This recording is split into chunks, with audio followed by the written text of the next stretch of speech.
that good life. We're living with Jimmy B. We're living it up. We're living that good life. We're living with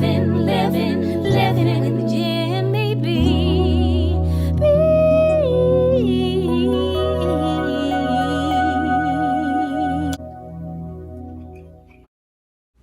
Please like, share, and subscribe and hit the notification bell so you'll be notified each time I post another video.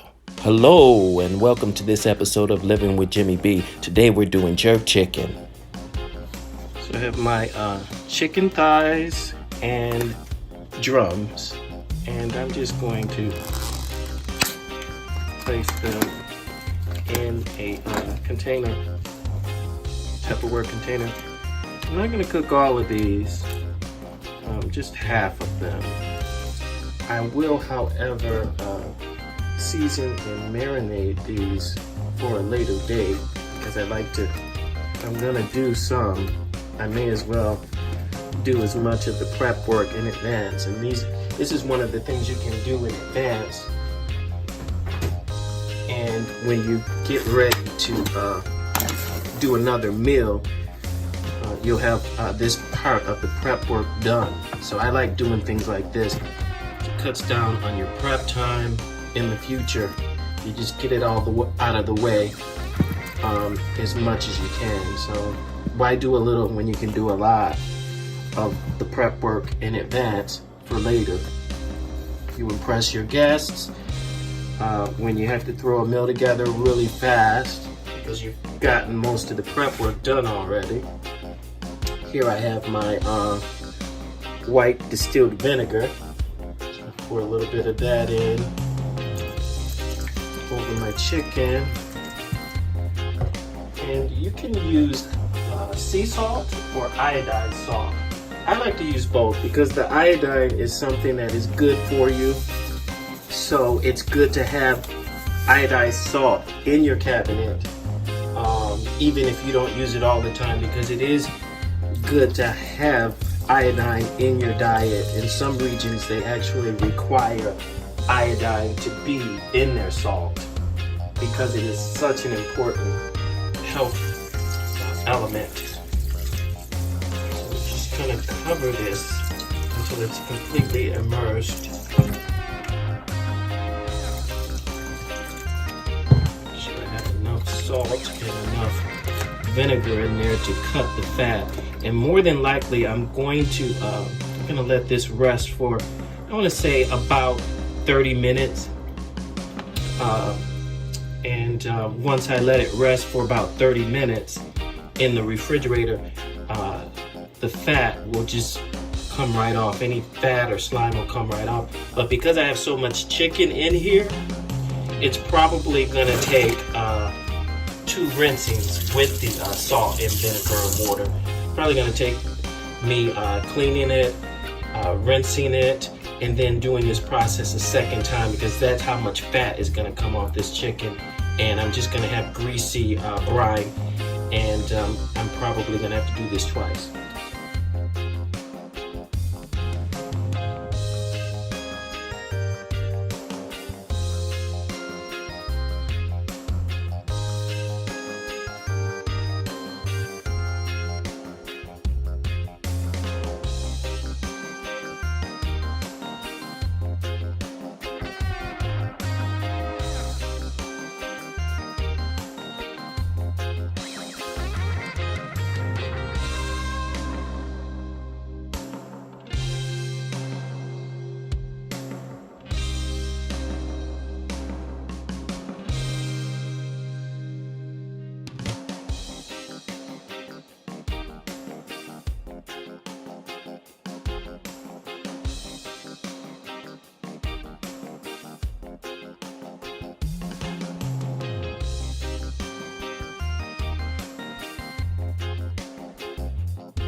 So I have extra virgin olive oil, and I'm gonna put about a cup of extra virgin olive oil into my food processor. And I also have allspice. Now I've used the whole allspices in the past, and I find that they're really tough to break down. So I'm not really opposed to using the ground allspice, but this is obviously not the ground. They are pretty tough. Hopefully they will break down. But some people say that there's a difference, that you can taste the freshness in the allspices is soy sauce. So I used about a quarter cup of allspice cloves, and I'm gonna put about 3 tablespoons of soy sauce into my food processor. And I have Worcestershire sauce, and so I'm just gonna add the Worcestershire sauce as well.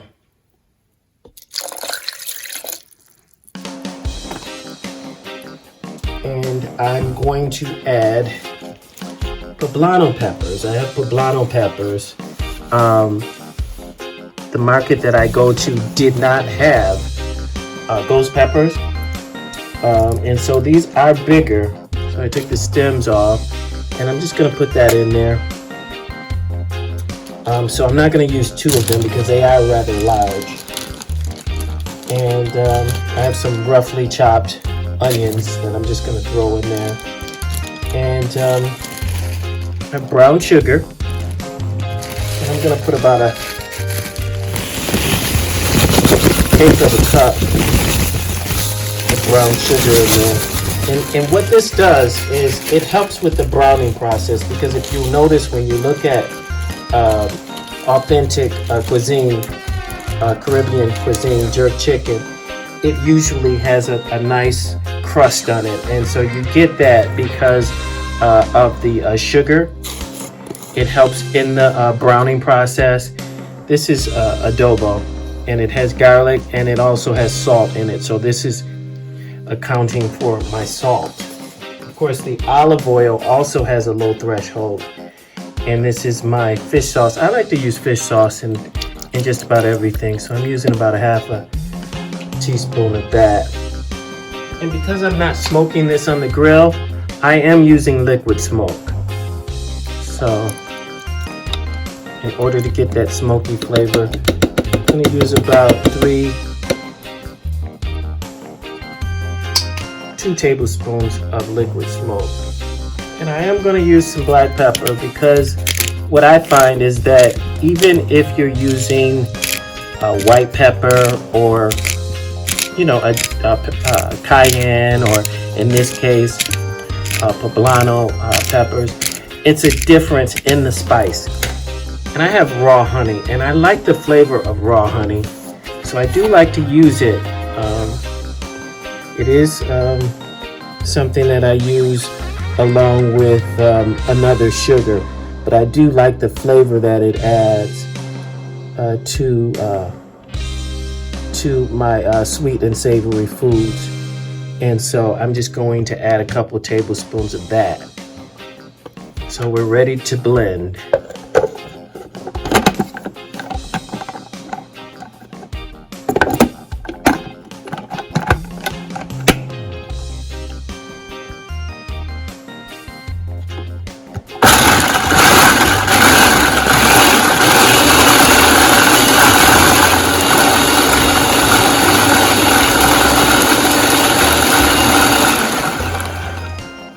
Okay, so I have it blended, and so what I'm going to do is I'm going to take my blend and add it to my chicken.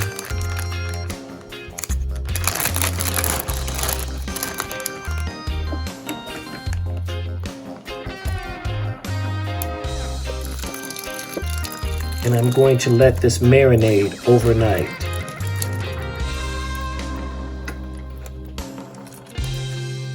In the refrigerator.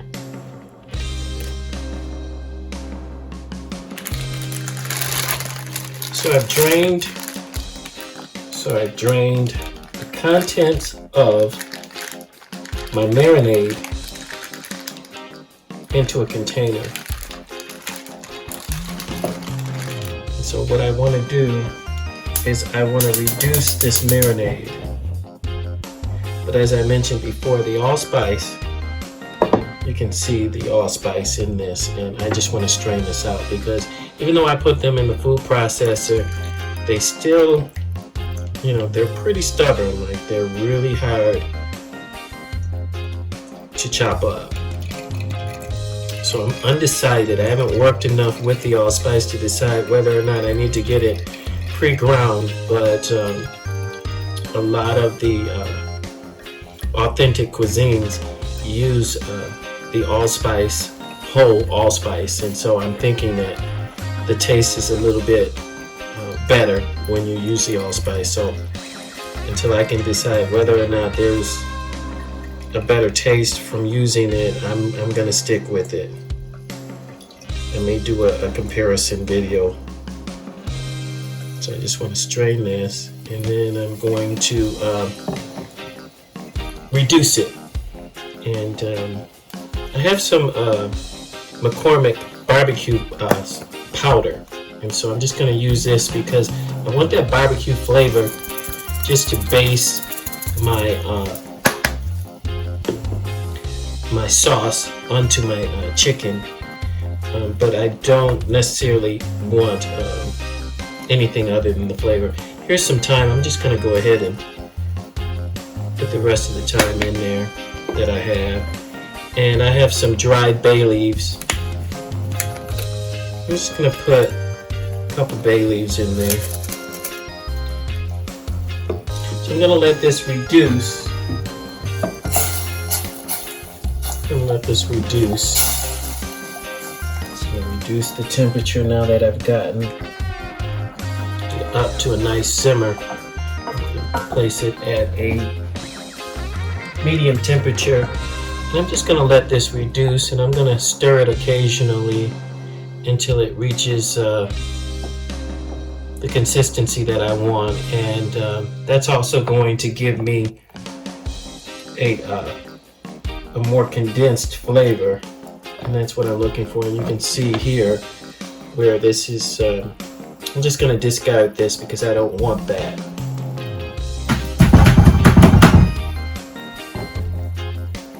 And so I'm going to start the straining process again, see if I can get all of this liquid out of it.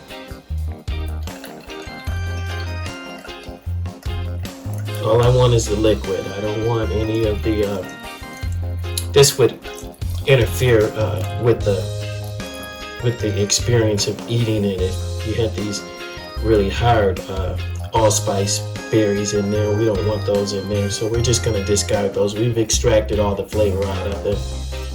So I'm going to let this reduce, and I'll see you back. Okay, so I've reduced my sauce, and as you can see, it's a nice slurry, nice gravy, which is the consistency that I wanted. So I'm just going to take my chicken and place it in my oven fryer grate. So I want it to sit up. I'm just going to set it in there. I'm going to try to fit as many as I can, but I don't want them to overlap because I want to have a nice crisp on every part of it. And as you can see, I'm making sure that I fold that skin over to cover the meat because I want a nice crisp on that meat, on that skin. So let's make sure that we do, as they say, our due diligence to set this up properly.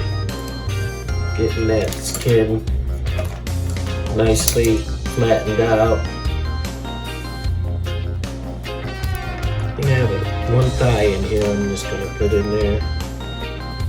What I don't want to do is I don't want to create areas where it's not actually, see, I don't want these on there. I don't want the berries on there. So I'm just gonna take those off because it's gonna interfere with our bite. And we don't want that.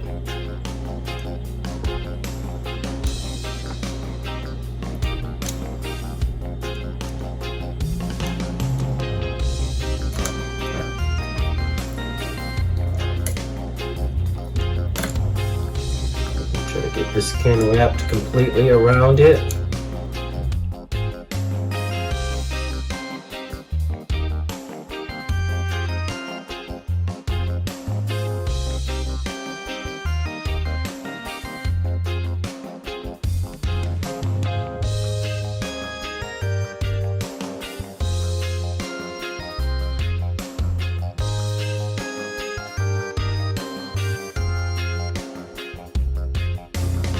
Attention to detail. This is one of the keys to cooking. It's the attention that you put in your food. That's why they say when you cook with a lot of love, it shows up in your food. Because you gotta care about people in order to go through all this trouble. Because there's not a lot of money in it when there is any. So I'm just gonna go ahead and I'm just gonna put my marinade on top of them.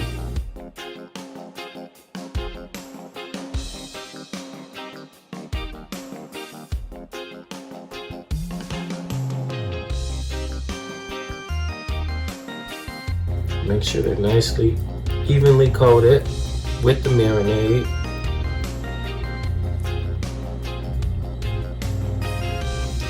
Which is a reduction of what I let them soak in for 24 hours. And I'll see you over at the air fryer. So I have my air fryer set at 400 degrees Fahrenheit. And I have my chicken thighs and drums marinated on both sides. I was able to fit both of them, all of my chicken in there. So that was one of the good things. I only have one more drumstick left. And so I decided to just go ahead and put that in there rather than just doing a whole second air fry for one drumstick. So it is overlapping a little bit. But in any event, I'm going to do 5 minutes on this. And then I'm going to alternate it. I'm gonna turn it and baste the other side with the marinade and let it go for another 5 minutes. So I'm gonna do a total of 5 minutes. Right now I have the top based with the marinade, and so halfway through I'm gonna stop it and then I'm gonna baste the other side, flip it, baste the other side, and let it go for another 5 minutes. I'll see you back. Okay, so it's been 5 minutes and I'm ready to flip it.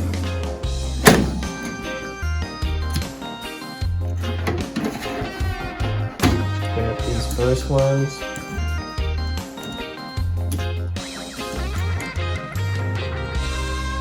Flip them.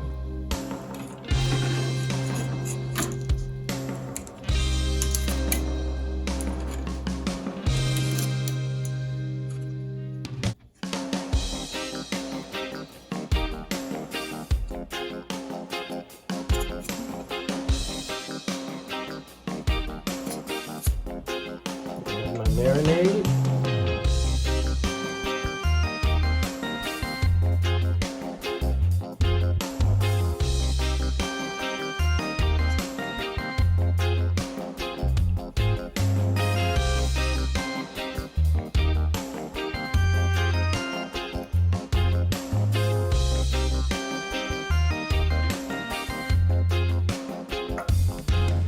Okay, ready to go back in. I'm thinking this is gonna need more than 5 minutes, so I'm just gonna give it 7 minutes. And I'll see you back.